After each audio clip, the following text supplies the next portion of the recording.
بايتونا مجلس أوصي دبيتون لايف عليفنا بايتونا عبر بعد خفل نخليه المجلسي ناتو زرزرنا درجنا كل 9 ساعات تقرب سلا زخونه هذا ساعتنا 4 دقائق أنا قالن 4 5 دقائق أني عبر بعد جن كفيلة حدا نتزلنا على الخناتات بدم بيجرو يبره عم خات لنا يب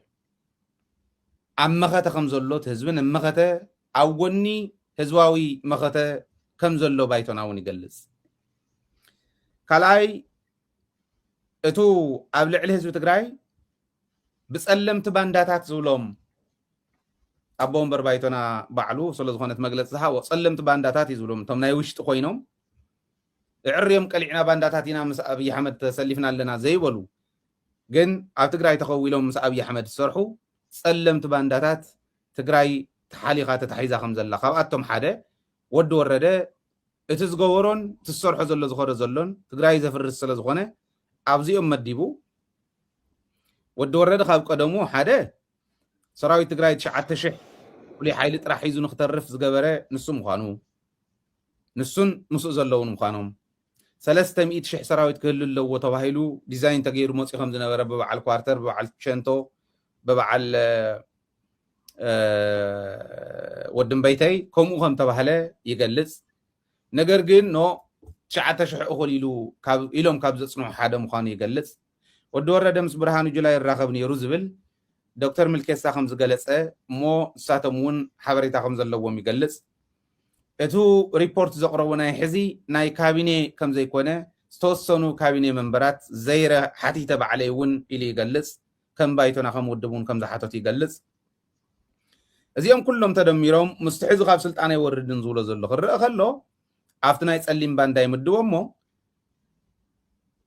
ام بالله يتواهيلو بنبيتا بقولوت زتحد سلطان كم زي اللي ابقى رواوان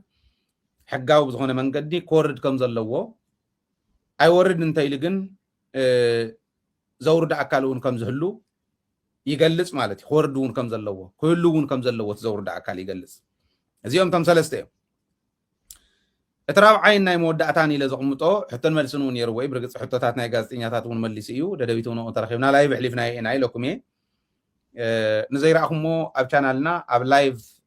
كفل آتيهم لايف بزبل آتيهم أب يوتيوب channel نخطري وادخليهم اتناي مخت حيلي ناو حدا مصيو بيراوي ناي مخت منقص خقعهم كم زلوون يقلص بيراو ناي مخت منقص خقعهم كل الله أو زيهم حدارين نبرن قنت حزق قعهم منقصي بيراو ناي مخت منقص خون الله إلي يقلص مالتي زين 4 انقليص الله سفعيلو جن سلا زغونه كمزولكم ناي 1 ساعه 45 دقيقه زراعهم اب channelنا ريهم لهم زيراهم جن خطريو نعدمكو ريغايه سلا تخون حساب كتقرر تاع عدلو سد كالوتكم ون اتيهم كتهبطو دليو حساب كتهبطو تقوليهم قصل ميك قرب ماتي انا كو مستانع حوحات ونا اخنا اسران يليليا تا مغرزت صبغتيا تا اساسير كحت كتخليها اوريدي نسو سجست اندي غير زلو حوحات ناي حوحات اخيبا كالي مرداتاون تحليو or anything توصلو نغير وسيكا تحيز كتقرو تخليها صبغ هو تا appreciate غورو ناي بايتونا كابتم بشوا زلو تمقيلهم كاتي مريحنه تغراي نهي يمحرنا ايزب زمو شوا تسلفهم زلو ان من يقمت نفلطكم هنا رقاطام خوينون ابدليتون سلازكاتنا سلازيو مهرات يوردلكم ناي بايتونا مرحتي أولاد زنوركم ياو تمقيلكم مستناي شو حيل تسلفكم أبتقراي زلكم ناي بايتونا كاب كيداني أماني جميلكا خالتون زلكم وحلل زخوني مجلسي بتعمي ودب بايتونا نغاد سألون أبتقراي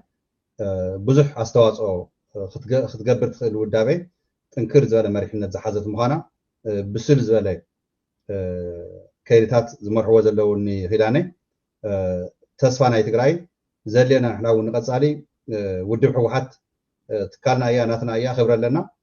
ودابتات تقرايقن بشوا زي كونا اسران قلن بس حنزلو اسران شديشتن حديث صحيتي تن تقراي زلوها تكالات تنكيران تن تكالات زلخو تن ودابتات تقراي زلوها بحقاوي افتقزيه كد مخينات تواويمن ساتفاز نبرا ጠንካራ ኮይና ሒዚ ትረአ ዘላ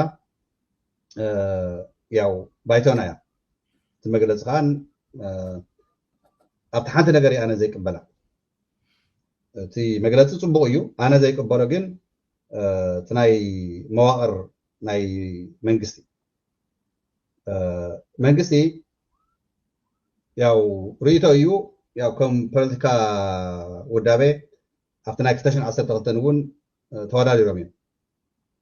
2012 ምርጫ ክካየድ ተሎ ትግራይ ህዝቢ ትግራይ ወሲኑ እቲ ዝመረፆ ህዝባዊ ወያነ ሓርነት ትግራይ ካብ ኣዲስ ኣበባ መፅኡ እቲ ዘጋጠሞ ውድቀት ንህዝቢ ትግራይ ገሊፁ እንድሕር ዘይተጋግየ ይቅሬታ እውን ሓቲቱ ህዝቢ ትግራይ እንተደሊኻ ምረፀና እንተደሊኻ ኣውድቀና ኢሉ ተነሱ ይመስለኒ እቲ ኣመራርሓ ናይ ውድብ ሕወሓት ህዝቢ ትግራይ ንሕወሓት መሪፅዎ ሕወሓት ምስ መረፆ ኣብ ትግራይ ፅቡቅ ምንቅስቃሳት ተካይዶም 2012 ኣብቲ ናይ ቅድሚ ኩናት 2013 እውን እቲ መሪሕነት ሕወሓት ኢኮኖሚ ናይ ትግራይ ትካላት ናይ ትግራይ ፅቡቅ ስራሕቲ ምስ ተርአየ ናይ ኤሊት ኦሮሞ ብልፅግና ኣብይ ኣሕመድ ስልጣን ዝሓዞ እዚ ምዕባለታት እዚዩ እዚ ጥንካሬታት እዚዩ ሕወሓት ከም ደካማ ጎኒ ዘለዋ ዓቕሚ ከም ዘይብላ ጌርካ እምበር ጠንኪራ ወፅያ ንህዝቢ ትግራይ ኢኮኖሚ ናይ ትግራይ እንድሕር ኣጠናኺራቶ ሰላም ናይ ትግራይ ፀጥታ እንድሕር ውሕስ ጌራቶ ኣነ ብስልጣን ምስለኔ ኮይነሲ ትወፅል ኣይክእልኒ እየ ኢሉ ዝኸፈቶ ጀኖሳይዳል ኩናት ትመኸተ እውን ጠንካራ ውድብ ስለ ዝነበረት ብዙሕ ኤክስፔሪንስ ዝሓዘት ውድብ ስለ ዝነበረት ትመኸተ እውን ውሕልል ዝኾነ መሪሕነት ሒዙ ያው እቲ ኩናት ኣካይድዎ እቲ ውዳቤታት ትቐንዲ ዕላማ ናይ ውድብ ሕወሓት እቲ ናይ መኸተ ሎጂስቲክ ውዳቤታት ምጥንኻር ካብ ቁሸት ጣብያታት ወረዳታት ዞባታት ዋላ 360 ዲግሪ ተዓፀወ ህዝቢ ንዝዩ ኣጠናኺሩ እቲ ቃልሲ ዘውፅአ ውሕል ዝኾነ መሪሕነት ኣብቲ ናይ ወታደራዊ እውን ሕወሓት ክንብል ከለና መራሕቲ ሕወሓት ናይ ወታደራዊ ቃልሲ እውን ከም ተነደና ኣብዚ ዝረአናዮ ንኣብነት ተጋድለይት ፈትለወርቅ ወይ ድማ መንጀሪኖ ገሊፀን እየ እወ ካብቶም መሪሕነት ዘለዉ ተጋደልቲ ማለት እዩ ፍና 17 ዓመት ተጋደሉ ኣብዚ ናይ ሒዚ እውን መስዋዕት ዝኸፈሉ ኣለዉ ሓፈሻዊ እቲ ህዝባዊ ወያነ ሓርነት ትግራይ 2015 ውዕል ፕሪቶርያ ምስ ተፈረመ እቲ መንግስቲ ዝነበረ ብህዝቢ ትግራይ ተመረፀ ጠጠው ኢሉ ማለት እዩ ፈሪሱ ንብሎ ግን ጠጠው ኢሉ እቲ 2012 ክምረፅ ከሎ ናይ 5 ዓመት ተመሪፁ ናይ 5 ዓመት ዝተመረፀ መንግስቲ ንህዝቢ ትግራይ እንድሕር ዘርሕን ኮይኑ እቲ መንግስቲ ዘፍረስዎ ብዘይቲ መንግስታዊ ፍቃድ እዞም ሰያጥን ንብሎም ጌታቸውን ፃድቃንን ሕወሓት እቲ መንግስቲ በግባቡ ብስነ ስርዓት ስልጣኑ ንግዝያዊ ምምሕዳር ኣቶ ጌታቸው ረዳ ኣረኪቡ 2015 ኣብቲ ዘረከበሉ ዕለት ናይ ሕወሓት መዋቅር ዝነበረ መንግስቲ ተተኸለ ብህዝቢ ተመረፀ ጠጠው ዝበለሉ ኣብ 2 ዓመትን 7 ወርሕን ሶ እቲ ናይ 5 ዓመት ተመረፆ መንግስቲ 2 ዓመትን 5 ወርሕን ይቀርዮ ማለት እዩ እንድሕር ዘይተጋግየ ተወሰኑ ሰባት እውን ሎማዓንቲ ኣብ ትግራይ ተዛትየ ነይረ ትማሊ ማለት እዩ ብትግራይ እቲ ውሳኔ ሕወሓት ወሲና እያ ማእኸላይ ኮሚቴ ሕወሓት ሰሙን ዘይኮነ ኣኼባ ኣካይዳ 3-4 መዓልቲ ኣኼባ ዘይኮነ ኣካይዳ ኣብ መጀመርታ መዓልቲ ቅድሚ 2 መዓልቲ ኣኼባ ተካይዱ ተወሲኑ እቲ ንቡር መንግስቲ ናብ ቦቱ ክምለስ ብመጆሪቲ ተኣምር ተሰሪሑ ኣሎ ናይ ማእኸላይ ኮሚቴ ሕወሓት ንህዝቢ ትግራይ ሓላፍነት ተዋሂብዎ ክመርሕ ውሕሊ ዝኾነ መሪሕነት ከምፅእ ናብ ቅድሚት ብዕንክሊል ሓናፍፅ ዝኾኑ ወይ ድማ ሓንፈፃት ዝኾኑ ኣብ ውሽጥና ተሰግሲጎም ብሽም ግዝያዊ ምምሕዳር ልዕሊ 3 ዓመት ከርተት ተቢሎምና ሒዚ ከዓ ናብ ቁሸት ክደፍኡና ትማሊ ናብ ቁሸት ክደፍኡና ዝፍክሩ ዝነበሩ ልኡኻት ናይ ፀላእትና ይኣክል ተባሂሉ ኣሎ ስለዚሁ እቲ 2 ዓመትን ፈረቓን እቲ መንግስቲ ትግራይ ዘይወድኦ ሰንኪ ኩናትን ሰንኪ ውዕል ፕሪቶርያ ንክትግበር ኢሉ ዘረከቦ ስልጣኑ ናይ 5 ዓመት ስልጣን ካብ 2012 ዘይኮና ንርኢ እቲ ምስ ተመረፀ 2012 ዓመተ ምህረት ናይ 5 ዓመት ኣገልግሉ ዶ የገልገለን መንግስቲ ኣየገልገለን بتزمصحوا مخنياتات سلطانو تطوي نير عدو توهيوم خمورح تግራይ جنرال صادقان جنرال ታደሰ ወረደ ውን ናይቲ ግዜያዊ ምምሕዳር ዝነበረ ቀዳማይ ቅድሚኡ ዝነበረ ጌታቸው ዝመርሖ ነበረ ናቱ ትካል ናቱ አካል ይነሩ ምክትል ኮይኑ ናይ ጸጥታ ናይ ሰራዊት ይመርሕ ይነሩ ባዕሉ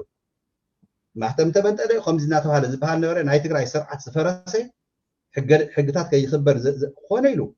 ኮነ ኢሉ ሒዝ ተመሊስና ከርኢ ተለና 3 ዓመታት ዝሓለፉ ፍጸገማት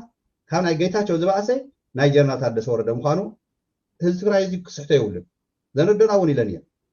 ካብኡ ንላዕሊ ግን ርኢናዮ ኢና 400 ገለን ጀነሳይደራት ባዕሎም ከንፈን ዝገበሮ ኤቪደንስ ምስ ኩሉ ገይሩ ዝለቐቐ ጌታቸው ዋላ እንተበልና ወዲ ወረደ ነው ባዕሉ ናይ ጸጥታ ናይ ሰራዊት መራሒ ኮይኑ ጠጠው መበሎ ነይሩ ጠጠው ዘየበሎ ግን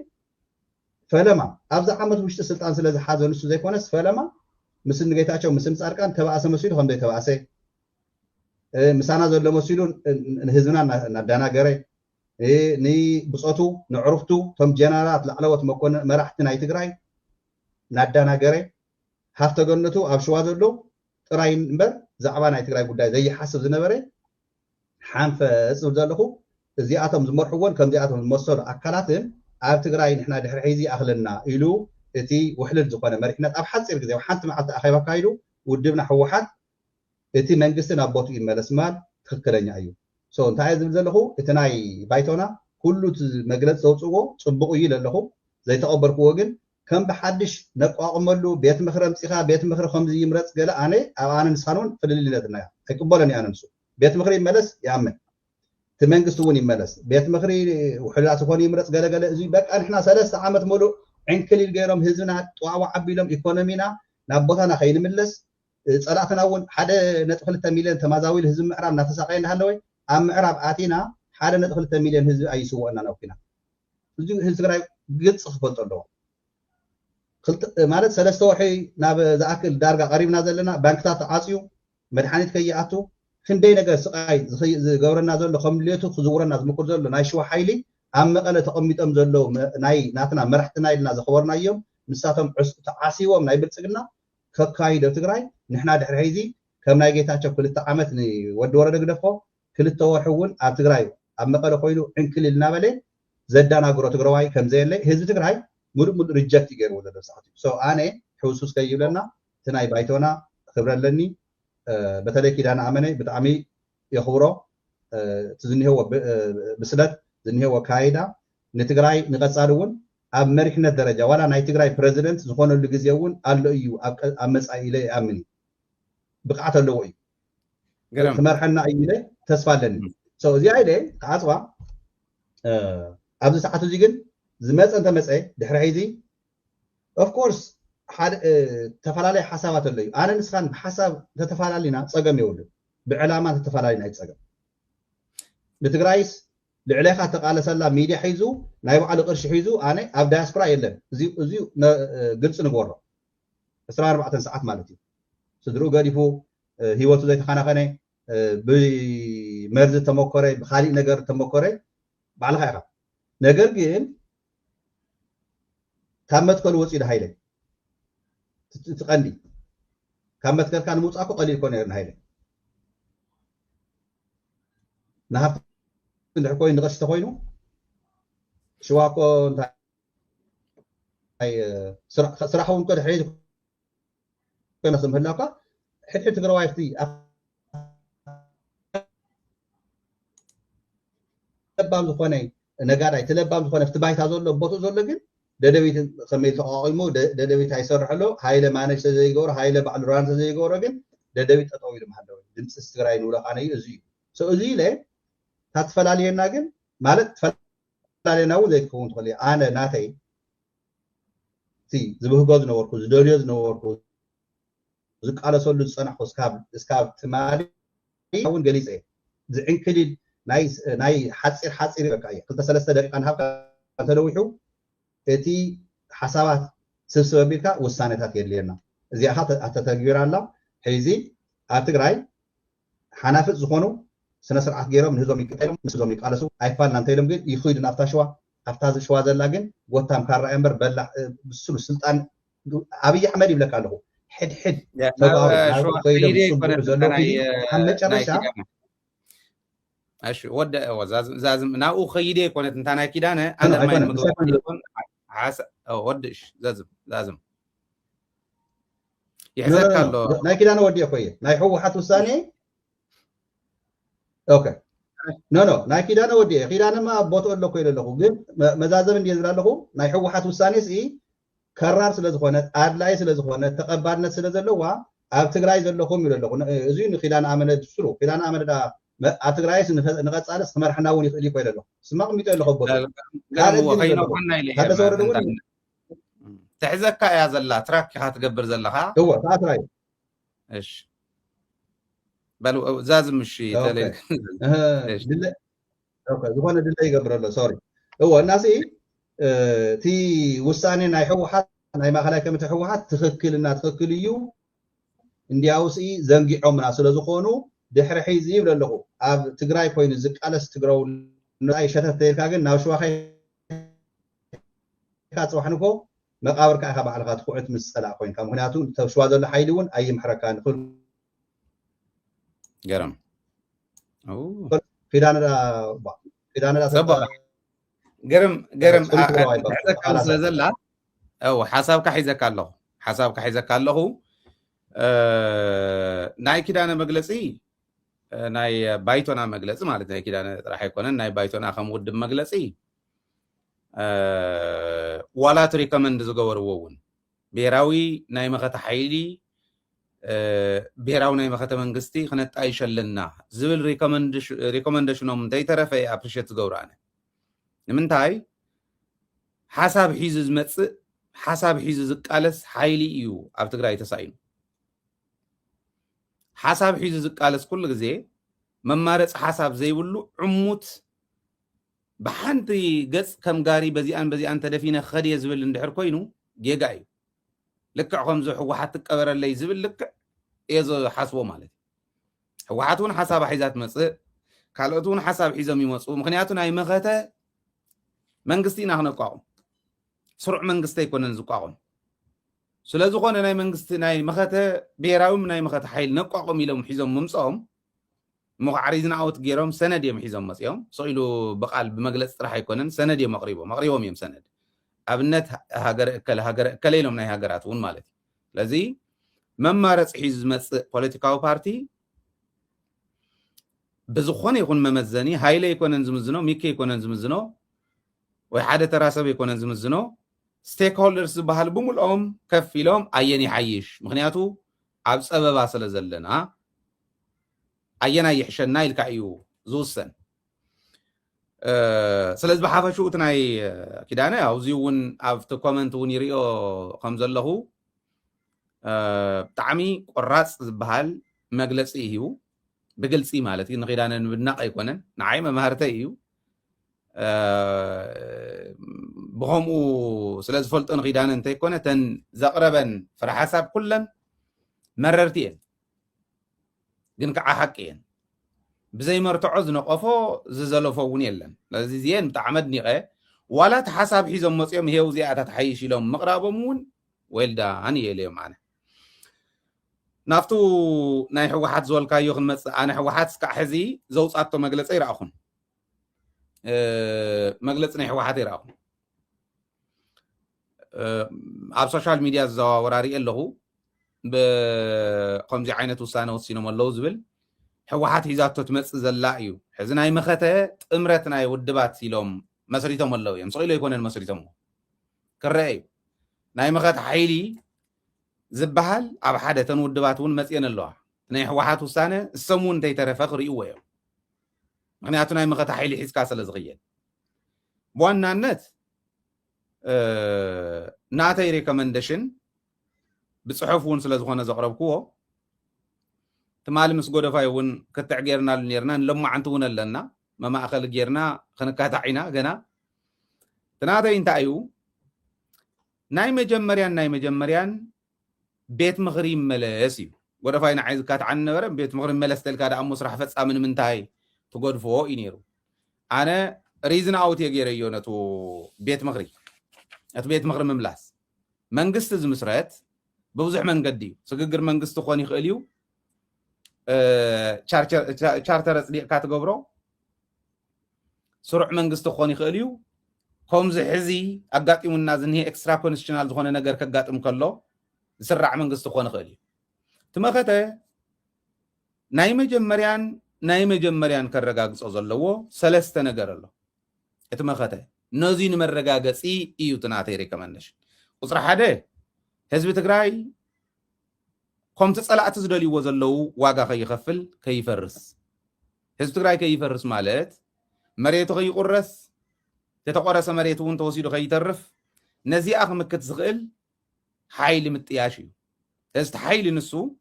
اتهزبيتو ناي مجمري حيل مالت حزب تجراي زدحنا له حزب تجراي ساجر له من قدي مو صعب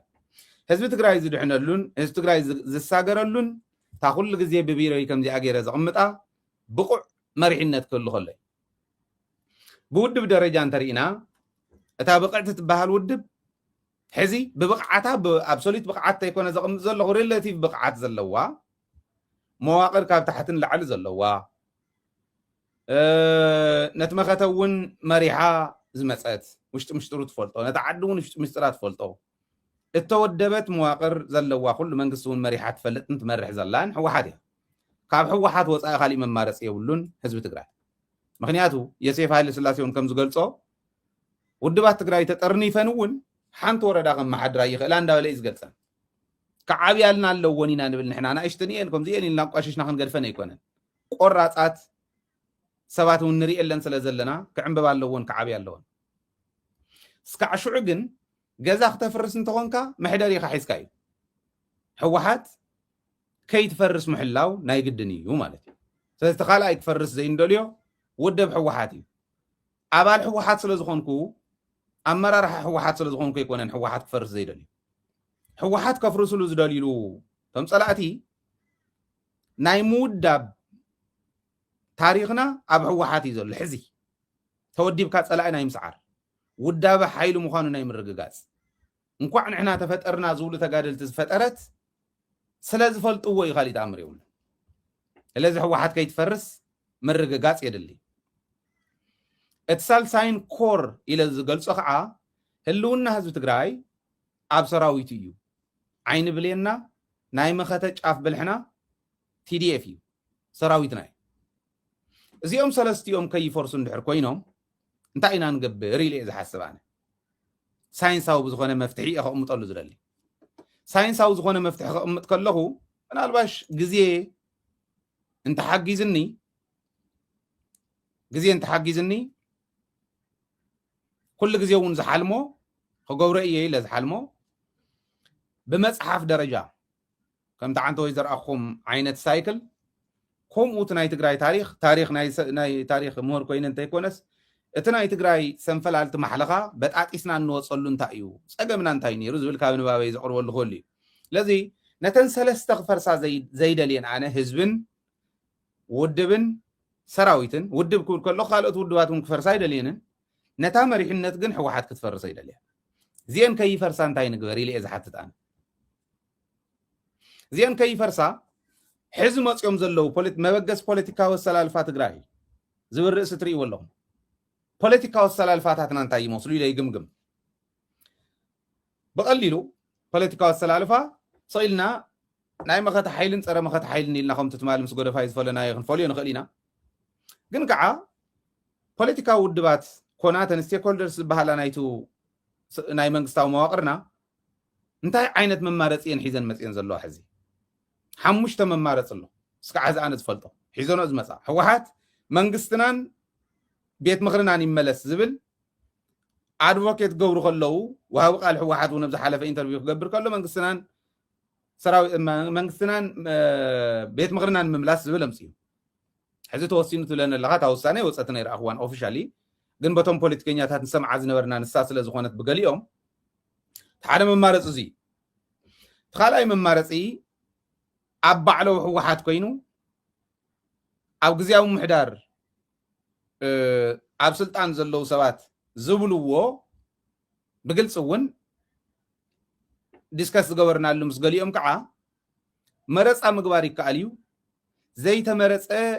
بيت مغري زي تمرص منقست سلطان كحس سلا زي يخيل يقولوا حوحات يوم بعلم زيهم ازي سلا زي يخيل حقهم كعين بحق منقست درجه زي تمرص بيت مغري سلطان يحزن سيلنا نتولوا انت يلهم كم كالوت زولو زلون كم زي تمرص زمص زلون ريم منا قصيلنا اي كالن اتو حوحات بيت مغرين منقستن كملس يزبل زلون حالفوا وإلهم يتنتنوا وزيهم بعلم سلازي مرص اخن قبر نخلينا يو اتسالساي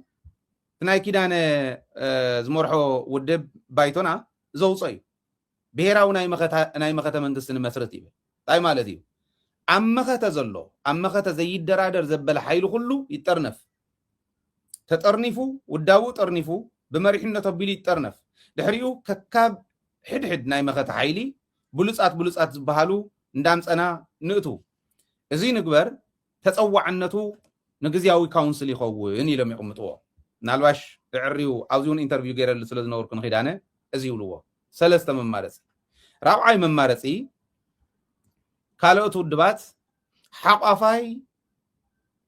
መንግስቲ ግዚያዊ መንግስቲ ንመስረት ይብል ግዚያዊ መንግስቲ እዚኦም እስካዕ ሕዚ ዝተዛረብናዮም ኣይድግፍዎን እስካዕ ሕዚ ዘልዓልክዎም ኣርባዕቲኦም ነቲ ግዚያዊ መንግስቲ ነቲ ኢንተሪም ጋቨርንመንት ዝሕዝኒ ናይ ግምት ኣይድግፍዎን ይፍረስ እዮም ዝብሉ ነገር ግን ቶም ራብዓይ ሓቋፋይ ንመስረት ይብሉ እሞ ሓቋፋይነቱ ግን ውድባት ክሓቁፍ እምበር ሓፋሽ ክሓቁፎ ይደልዩ ናይ ሃይለ እምነት ከዓ ሓፋሽ ይሕቆፍ እዩ ሓፋሽ ይሕቆፍ ሓፋሽ ማእኸል ዝገበረ መንግስቲ ዝበሃል ናይ ቁስቁስ ስጋ ይኮነን ስልጣን ስለ ዝጠጠወብሉ እዩ እዚኣ ኣምነላን ከም እምነት ንባዕለይ ንግለይ ከም ዜጋ ሰጀስ ግበር ተተባሂለ ሰጀስ ገብር ስለ ዘለኒ ግን ሰጀስ ገይረ ኣለኹ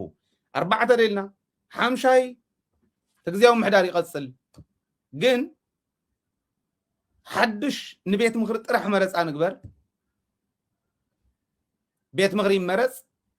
ካፍታ ንሕና ነመሓድራ ቤት ምክሪ ይመረፅ እሞ ግዝያዊ ዝኾነ ቤት ምክሪ ነቲ ግዝያዊ ምሕዳር የጠናኽሮ እሞ ይቐፅል ዝብሉ ከዓ ግዝያዊ ምሕዳር ዝድግፉ ሓምሻይ ይበሃል እዚኦም ሓሙሽቲኦም ምስ ረኣኹ ኣነ እንታይ እየ ገይረ ንባዕለይ ናብ ምምርማር እያ ክመራመር ከለኹ ተዓንተ ወይ ዝረኣኹማ ቻርት እየ ረኺበ ማለት እዩ እዚኣ እያ መፅያትለይ ናብ ሕልና ኣብዛ ሳይክል እዚኣ ኢና ዘለና ካብዛ ሳይክል እዚኣ ንክንወፅእ እንታይ ንግበር ብቁዕ መሪሕነት ብዓቕምን ብቕንዕናን ዝተመዘነ መሪሕነት የድሊ ሓደ ነገር ግን እዚ መሪሕነት እዚ ተፀዋዕነት ክህልዎ ስለ ዘለዎ ለጅትመሲ ዘለዎ ቤት ምክሪ የድሊ ዝብል መፅሄት ቤት ምክሪ ናይ ቤት ምክሪ ስልጣን ዝተሓዝ ተመሪፅካ እዩ ስለዚ መረፃ ክነካይድ ንኽእል ዶ ሕዚ ዝብል ሕቶ ይመፀለይ 40% ትግራይ ህጊርካ መረፃ ምግባር ይከኣልን ስለዚ ናተይ ሓሳብ ነቶም መረፃ ንግበር ዝብሉ ክልቲኦም መረፃ ገይርና ቤት ምክሪ ንመስረት ሞ ግዝያዊ ምሕዳር ንሓግዝ ዝብሉን መረፃ ንግበር ዝብሉን እዚኦም ክልቲኦም ምስ ናተይ ተስማዕምዕን ዘሎ ማለት እዩ ኣነ ጃስቲፋይ ክገብሮ ከለኹ ቤት ምክሪ ናይ ትግራይ ሓሊፍዎ ንዝብሉን ኣይሓለፎን ንዝብሉን ንክልቲኦም ናተይ ክጠምሮም ይኽእል እዩ ከመይ ይጠምሮም ኩነታት ትግራይ ሕዚ ዘለናሉ ኣብ ጀኖሳይዳል ዎር ነርና ሕዚ እውን ጀኖሳይዳል ዎር ኣለና ኦኩፓይድ ዝኾነ ላንድ ኣለና ዝዓነወ ኢኮኖሚ ዝዓነወ ኢንስቲትዩሽን ኣለና ናይ ኩናት ሃዋህው እውን እኒሄ 360 ዲግሪ ተኸቢብና ኣለና ህዝቢ ተፈናቂሉ ይሳቀ ኣሎ ተነደ ዓንተ ወይ ሰማዕናየን ከምቱ ዝብሎ ዝነበራ ኣብ መከራ ዘሎ ህዝቢ ኣለና ስለዚ መረፃ ምግባር ይከኣል ንዚ ሒዝካ ሓደ ሎጂስቲክስ የብልካ ነዚኦም ሓንቲ ባን ክትገዝእ ትኽእል ገንዘብ ዶኔት ክትገብር ዘይትኽእል ንመረፃ ዝኾን ሎጂስቲክስ ኣይተውፅን ካልኣይ መሬትካ ዘይሓዝካ ኣበኢኻ መረፃ ክትገብር ኣየናይ መረፃ ዝግበር ኣየናይ መረፃ ዘይግበረሉ ዝብል ሕቶ ከምጣልካ እዩ ስለዚ ናበይ ኸይደ ኣነ እታ ዝሓሸት መማረፂት ካብ ኩሎም መማረፅታት ዝቀረቡ ዝሓሸ ለጅትመሲ ዘለዎ እቱ 2012 ዝመረፅናዮ ቤት ምክርና እዩ እዚ ቤት ምክሪ ህዝቢ ትግራይ ወክልና ህዝቢ ዘለዎ እዩ ስለዚ ቤት ምክሪ ህዝቢ ትግራይ ይምለስ ነገር ግን ቤት ምክሪ ክልተ ይጎድሎ ክልተ ጎደሎ ኣለዎ ሓደ ብመስዋዕትነትን ብክድዓትን ብክሕደትን ጎዲሎሞ ካልኣይ ኢንተርናሽናል ፐርስፔክቲቭ ኣብ ዘድልየሉ ግዜ ስለ ዘለና ንዕኡ ክርኢ ዝኽእል ዓቕሚ ኣይነበሮን ኣይዳበረን ኣመፃፅኣና ከምኡ ስለ ዘይነበረ እዚ ነዘን ክልተ እዚአን ጎደሎ ክምልእ ዝኽእል እንታይ እዩ ተን ጎደሎ እቲ ቤት ምክሪ ይምለስ እሞ 10-20 ጎዲሎ እሞ ይረአ ተመሊሱ ርኡ ዝኾነ ይኹን ነገር ክመሓየሽ ከሎ ካብቲ ስርዓት ወፃኢ ካብቲ ሕገ መንግስቲ ወፃኢ ክግበር ከሎ ሕገ መንግስታዊ ምምሕያሽ ይግበር እዩ ዝብል ሕገ መንግስትና እውን እሱ እዩ እዚ ሕገ መንግስታዊ ምምሕያሽ ይገብር እንታይ ዝገብር ዘይተመረፅካ ምሓዘ ይከኣልን መረፃ ምግባር እውን ከዓ ይከኣልን ዝጎደሉና ግን ኣለዉ ከመይ ደኣ እሞ ንግበር ኦኬ ታቲ ጎድለና ነታ ቁፅሪ ክትክኡ ዝኽእሉ ምሁር ሓይሊ ብተልእኾ ዝተመኮረ ብናይ መኸታዊ ግንንኡ ዝተረኣየ ዝተመርመረ ብቕዓት ኣካዳሚያዊ ብቕዓት እውን ዘለዎ ኢንተርናሽናል ፐርስፔክቲቭ ንክሕዝ ንክርዳእ ነቲ ቤት ምክሪ ክገብሩ ዝኽእሉ ሰባት ከኣትውሉ ዝኽእሉሉ ሕገ መንግስታዊ ምምሕያሽ ይግበር ማለት እዩ ሕገ መንግስታዊ ምምሕያሽ ዝግበረሎም ኩነታት ከም ዘለው ጎደፋይ ትማል ብሕጊ ይነግረና ነይሩ ወጣሪ ወሳኒ ዝኾነ ኩነት ተፈጢሩ ሕገ መንግስታዊ ምምሕያሽ ይገብር ድሓር በቲ ሕገ መንግስታዊ ምምሕያሽ ገይሩ ይእቱ እዩ ናይዚዩ ፀገም ፕሬዚደንት ስለ ዘለዎ እዩ ዝኾነ ይኹን ግዜ ኣብ ዝኾነ ይኹን እዋን ከምኡ ዓይነት ናይ መኸተ እዋን ክፍጠር ከሎ ሸላኽ እኮ ተፈጢሩ ነይሩ በዚዩ ዝኾነ ግዜ ምሁራን እቲና ነርና ምሁራን ንእቱ ዝብል ስልጣን ሃይጃክ ንምግባር ክጥቀመሉ ይኽእል ዳሕራይ እዩ ዝኾነ ሰባት እውን ከምኡ ዓይነት ኣማኺሮም ነይሮም እቲ ዶክመንት ምስ ሰደድኩ ኦኬ ንዓኣ እውን ተቕምጠላ ከመይ ጌርካ ተቕምጠላ ንሰብ ሞያ ሓጊ ትገድፎም ከምዚኣ ጌርካ ምሁራን ተእቲኻ ኣላ ነታ ቤት ምክሪ ፐርስፔክቲቭ ስኮፑ ናይ ምርኣይ ዓቕሙ ይሰፍሕ ጎደሎ ዝነበረ እውን ንምልእ መረፃ ክንገብር ስለ ዘይንኽእል ብኡ ንምልኦም ካሊእ መማረፂ ነቶም ዝጎደሉ መመሊኣ ኣይንኽድ ናብ ኢንተርናሽናል ፐርስፔክቲቭ ተተዋሂሉ ግን ደረጃ ክልተ ሒዞም ዝነበሩ ካልኣይ ደረጃ ሒዞም ዝነበሩ ቤት ምክሪ ኣባላት ቶም ቀዳሞት ንኣብነት ኬርያ ውቕሮ ተወዳዲራ እንተኮይና ኣብ ውቕሮ ካልኣይ ዝወፀ ሰብ ነይሩ እዩ ደድሕሪኣ ዝነበረ ነጥቢ ክፅዋዕ ይኽእል እዩ እዚ እውን ሕገ መንግስታዊ ምምሕያሽ ጌርካ እትገብሮ እዩ ዝኸውን ማለት እዩ ናይ ህዝቢ ውክልና ናይ ህዝቢ መረፃ ክህልዎ ኣለዎ ኢድ ክህልዎ ኣለዎ እንተተዋሂሉ በዚኦምን ካልኦትን ጌርካ ትኸዶ መረፃ እውን ስለዘይትገብር ጎደሎ እውን ስለ ዘለካ ጎደሎካ ከዓ ዋላ ናይ ዓለም ለኻዊ ፐርስፔክቲቭ ንምትሓዝ እውን ስለ ዝጠቕመካ ዝብል ቤት ምክሪ በዚዩ ተደላድሎ ዝብል ሪኮመንዴሽን እየ ገይረ እዚ ማለት ባይ ዲፎልት ካፍቶም ሰለስተ ፒላርስ ኦፍ ገቨርንመንት to legislative ሙሉእ ብሙሉእ ተመሊሱሎ ማለት እዩ 100% መሊስካ ኣለካ legislative body to legislative እዩ ነቱ ጁዲሻሪ ዝመርፆ ዝሸሞን ዝቆፃፀሮን እቲ legislative እዩ ነቱ ኤግዚክቲቭ እውን ዝሸሞን ዝቆፃፀሮን ስለዚ ናብቲ ኤግዚክቲቭ ደኣ እሞ ዘይምለስ ኢሉ ከም ዘለዎ ይመለስ ዘይንብል ዝብል ሕቶ እዩ ነይሩ ምስ ጎደፋይ ዘካትዓናት ማለት መንግስቲ ይመለስ ኢለ ኣለኹ ኣነ ሕዚ ነገር ግን እቱ ሌጅስላቲቭ ጥራሕ ሙሉእ ንመልሶ እቶም ካልኦት ለቱ ኤግዚክቲቭን ጁዲሻሪን ግን ብቕዓቶም መዚኑ ጁዲሻሪ ቱ ሌጅስላቲቭ ዘቕፅሎም የቕፅሎም ናይ ብቕዓት ጎደሎ ኣለዎም ዝብሎም ግን ይቐንሶም ማለት ናተይ ሪኮመንዴሽን ንሱ ስለዚ መንግስቲ ትመልስ ኣለኻ ጎደሎ ግን ስለ ዘለና ብቕዓት ባዕሎም ሰራዊትና ውድብ ህዝባዊ ሓርነት ትግራይ እቲ ግዜያዊ ምሕዳር ሰለስቲኦም ዝኣመንሉ ናይ ስትራቴጂክ ሊደርሽፕ ጉድለት እዩ ስትራቴጂክ ሊደርሽፕ ጉድለት ማለት ግን 100% ኣብ ኤግዚክቲቭ ዘሎ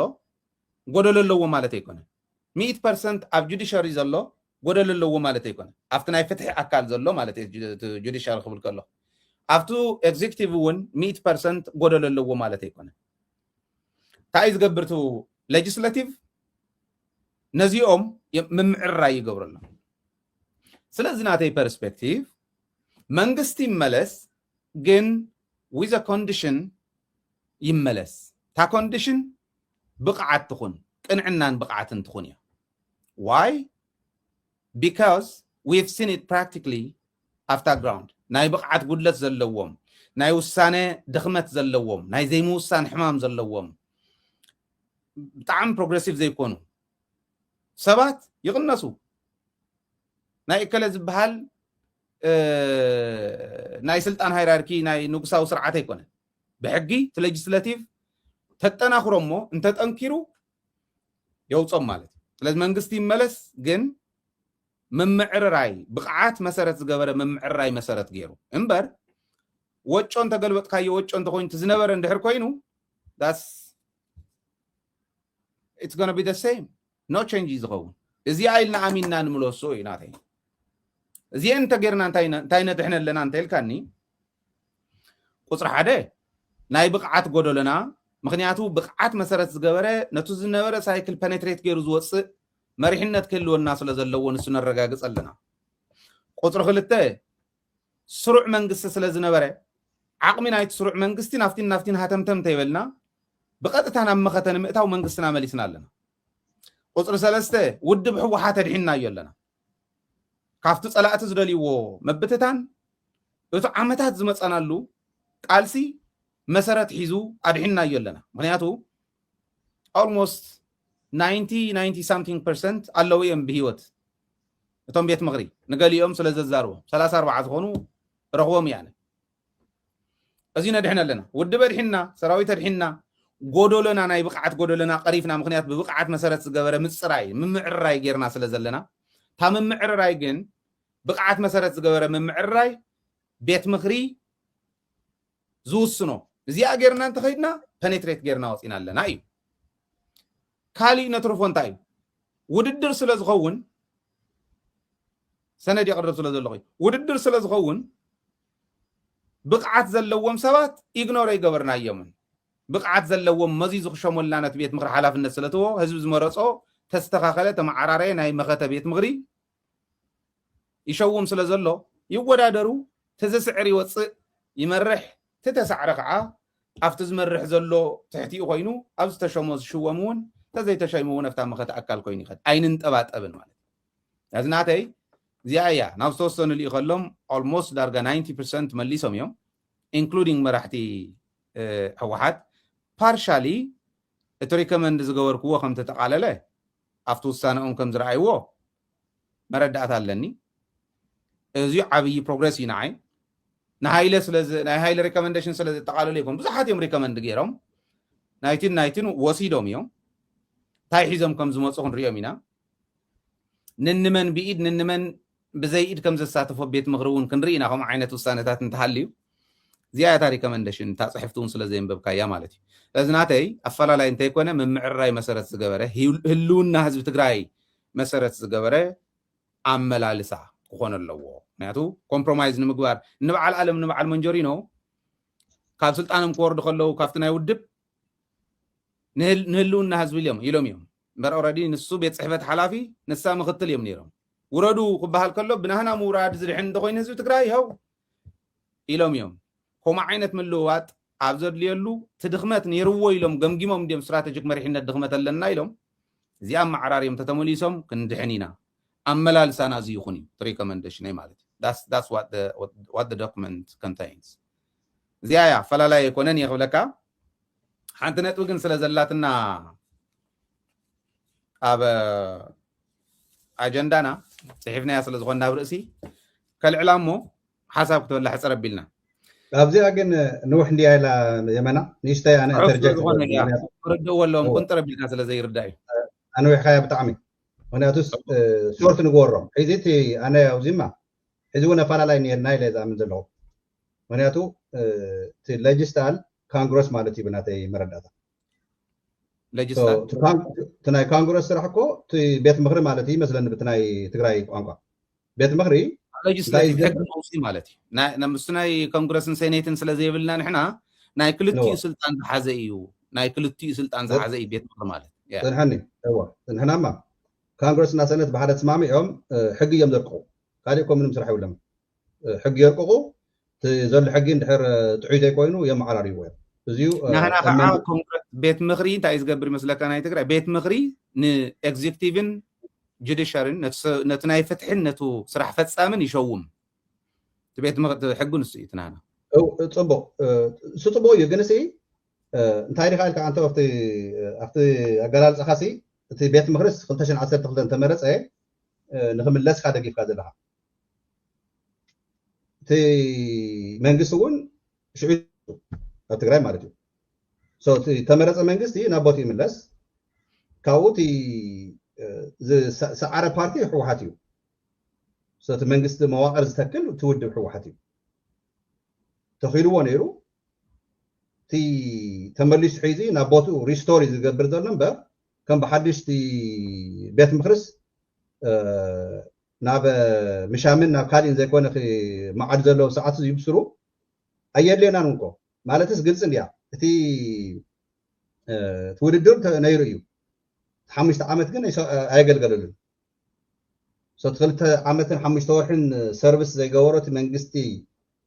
ሆድ ገይር ዝነበረ ናብ ቦቱ ንክመለስስ እዚስ ሕገ ይፈቅድ ማለት ዘይፈቅድ ሕጊ ተለየ ትግራይ maybe ኣነ ስለ ዘይፈልጦ ኸውን ይኽእል እዩ ግን بحق درجة بناي simple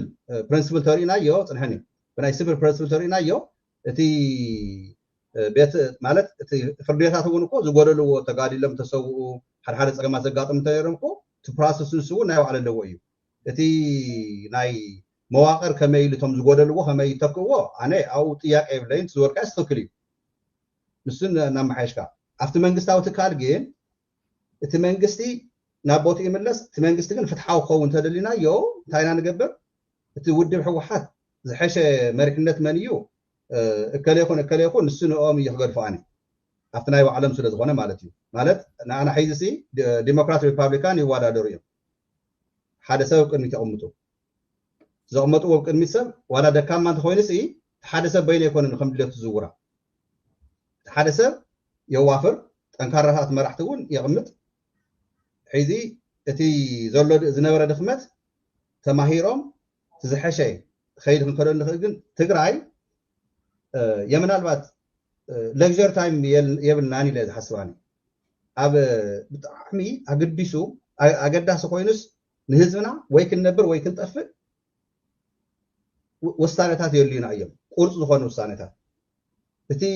አስፊኻ ዝረአ ነገር ንግዚኡ ንጽላሕ እዮም مناطق إيطاليا حصل الكاميرا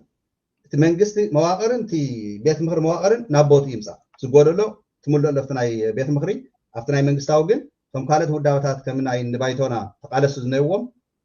ኣብቲ ስልጣን ናይ መንግስታው ተምጾ ማዓት ቦታ ኮን ናይ መንግስታው ተቃለሱ ነስም ምዕራይ ሚኪ ተዘይተረዳእ ካይታ መስልካ ኣነ ሪኮመንዴሽንነት ውድቡን የዘቅርብ ዘለኹ ሓሳብ የዘቅርብ ዘለኹ ጽሑፍ የሰደሎም ሪኮመንዴሽን ተጽሑፈይ እንዲኻ ክትፈልጠ ደሊኻ ዓቀይ أنا حتى المجد يدخل كله قال السلطة كيف فرجي كاي هو ده نحصره من أفلا لا يقول نزيو أنا زولكو أم عراريهم قولوا تدخمت زنورو كله دخمت لنا ونسلزول نسم أنا ونبعيني سلزريو تدخمت كقلب زخل من معراي جيرو